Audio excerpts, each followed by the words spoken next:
Olá, meus avilos e minhas avilas. Portugal lá ganhou, Liechtenstein tranquilo, 4-0. O Cristiano Ronaldo é o jogador mais internacional de todas as seleções de todo o mundo. Lá marcou mais 2 golinhos para continuar a ser o melhor marcador das seleções. Tudo tranquilo. Mas, cá para mim, nem tudo foi tão tranquilo assim. E nem tudo foi tão tranquilo assim porque se já se esperavam as bicadas que o Cristiano deu Vlad, e que eu já falei nisso no último vídeo da opinião, eu não estava à espera era que o João Cancelo, que como se sabe, ou nem todos sabem, mas vão ficar a saber que eu vou dizer, tinha tido uns probleminhas no Mundial do Qatar, no balneário, nomeadamente até com o Cristiano, porque não lhe apetecia muito treinar, estava sempre a dar bocas, era daqueles que dizia que o Cristiano já não devia ser titular, e as coisas andaram ali esfrangalhadas entre os dois. De resto, ele depois até acabou por perder o lugar de titular e o Dalot entrou, bem se lembra. Portanto, ele também tinha alguma azia no último Mundial, mas isto estava lá, quem contou-me, quem estava dentro do grupo, que o Cancelo, a coisa não correu muito bem para ele, porque os treinos não eram, naquilo não, pronto, não era bem aquilo, o ritmo que ele dava aos treinos que os outros davam. Bom, mas dizia eu, se o Cristiano já se esperasse mais ou menos, e não foi de estranhar, porque o Cristiano foi dos poucos jogadores que, quando saiu o Fernando Santos e veio o Roberto Martínez, foi dos poucos que não teve uma única palavra de agradecimento ao Fernando Santos. Esquece lá isso, Fernando, vai lá para a tua vida, como quem diz, vai, quem está. Mas, no final do jogo, o Cancelo deu umas bicadas. E deu umas bicadas porquê?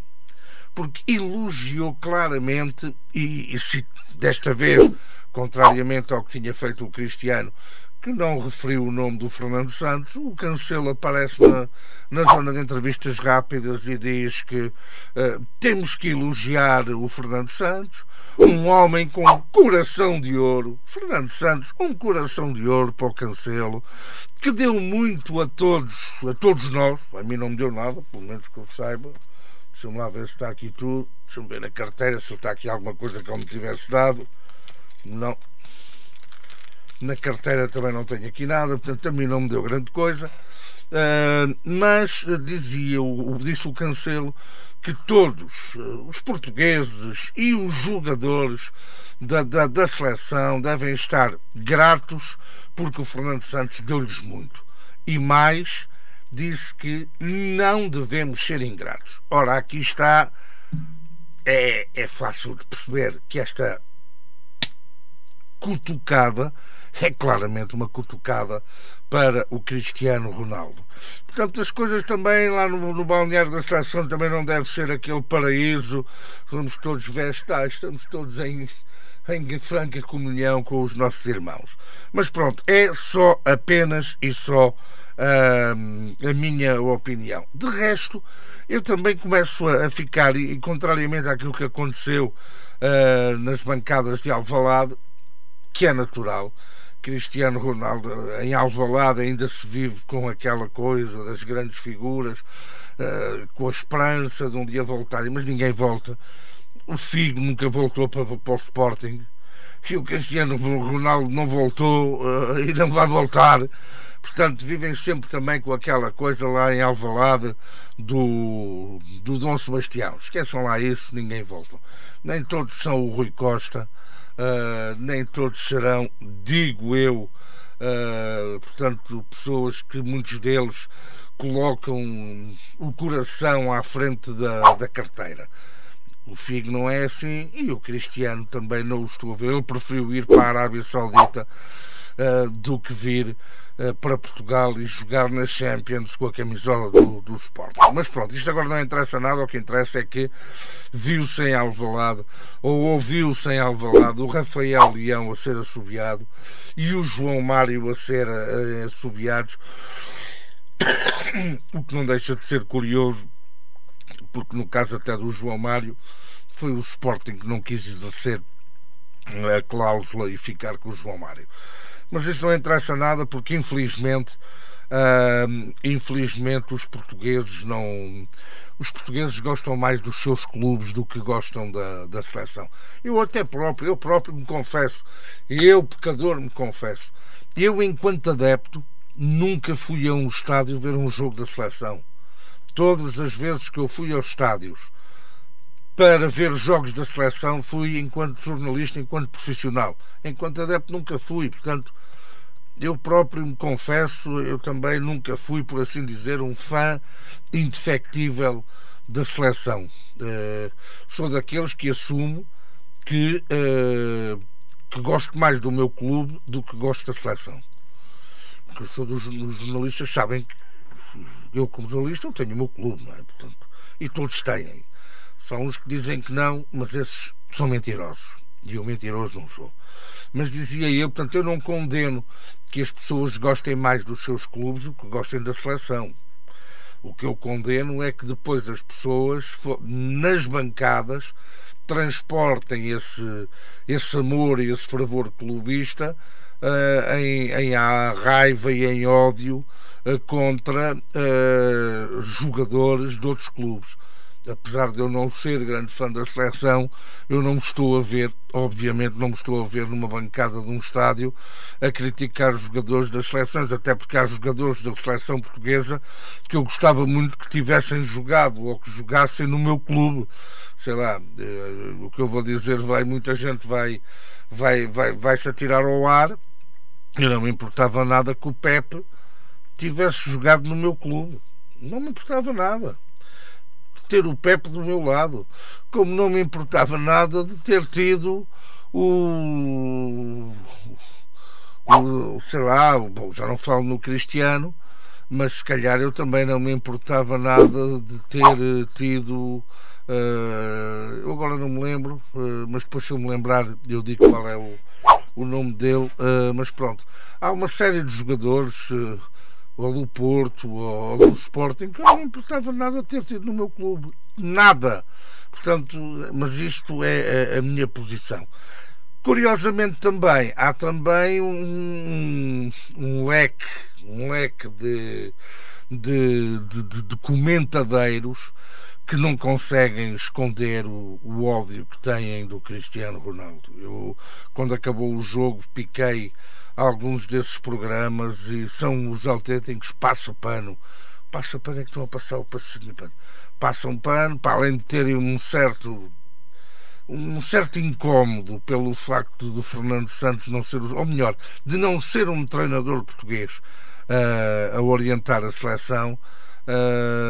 Também não escondem que houve inclusive que disse no fim do jogo em estúdio, estava a dizer, bem, o Cristiano Ronaldo marcou 2 golos, um penalti e um de livre que o guarda-redes ajudou, portanto, e mesmo assim, e eu até estranhei, porque eu pensei que ele fosse dizer, mas depois estive a ver na convocatória e não há nenhum avançado do clube dele. Portanto, eu até estranhei. Ele disse que gostava de ter o Gonçalo Ramos, gostava de ver o Gonçalo Ramos a começar como titular agora no jogo com o Luxemburgo. Uma coisa é certa, gostem ou não gostem, eu pessoalmente sempre defendi que a partir de certa altura, quando eu comecei a ficar engasgado com a porcaria de estilo de jogo, com a porcaria de jogos que a Seleção Nacional Portuguesa fazia com o Fernando Santos, eu sempre defendi que devia ser um treinador estrangeiro, porque é uma questão de mentalidade. Os treinadores portugueses são, de uma forma geral, que não unânime, de uma forma geral, são treinadores que jogam ali aquele futebolzinho organizado para não perder, para jogar ali fechadinhos e não sei o quê. E podem dizer, mas este também jogou com 3 centrais. Isto não era a minha primeira opção. Eu nunca escondi que a minha primeira opção era o Hervé Renard. Mas pronto, eu acho que com o Hervé Renard o Portugal iria ser campeão do mundo. Com o Hervé Renard era campeão do mundo. Só que os jogos haviam de ser tipo jogos 4-2, 3-1, 5-4, 5-3, porque ele não está cá com estas coisas. E agora com o Martínez, pronto, Norte de Portugal, 3 centrais, mais o Palhinha contra o Liechtenstein, mas isso tem a ver naturalmente que ele teve 3 dias de treinos e cada minuto que ele possa ter em campo a equipa a jogar no esquema que ele defende, eu entendo perfeitamente e acho mesmo que este jogo de hoje serviu mais de treino de conjunto até para o técnico exemplificar em concreto, em competição, as suas ideias. Eu acho que deve ter havido treinos, estes jogadores já tiveram treinos bem mais exigentes do ponto de vista físico do que aquele que efetivamente ele teve. Muita gente, então, alguns comentadeiros a minimizarem o Cristiano Ronaldo e de alguma forma também um pouco viúvas do Fernando Santos, viúvas de um treinador português. Eu acho que os treinadores portugueses, na sua generalidade, não são treinadores de equipa grande. São treinadores de equipas, de boas equipas, mas quando eu digo equipa grande, digo equipa de topo. E a nível de seleções, Portugal é uma seleção de topo.